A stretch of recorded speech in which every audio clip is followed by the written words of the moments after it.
The use of business English as a lingua franca.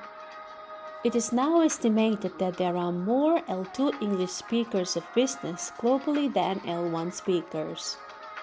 This phenomenon has been steadily growing over the last 20 years and has huge implications for business communication in Asia. Whilst there are going to be transactions between L2 speakers and L1 speakers, most of the transactions are between L2 speakers. For example, Mandarin speakers talking to Korean speakers, where they use English as the lingua franca. This has become known as Business English as a Lingua Franca, or Belf.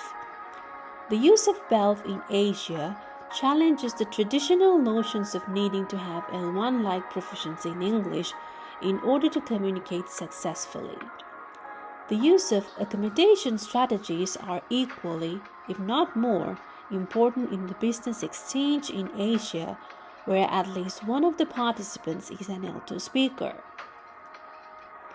Many communicators in English show common sense ways of working professionally with those whose English is not so good in the workplace. These are called accommodation strategies.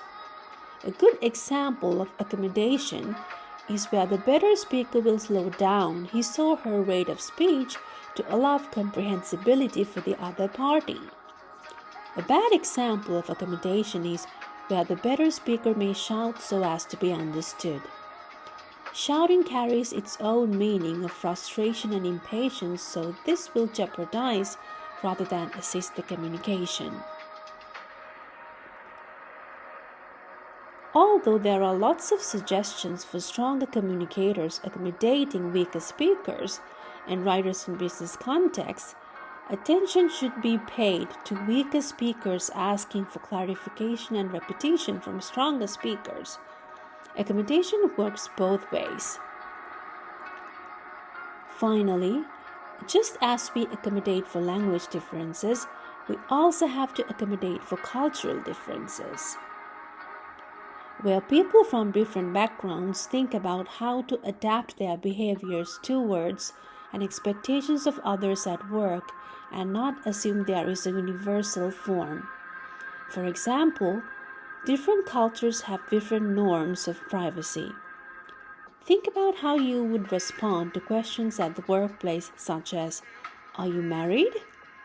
What is your salary?"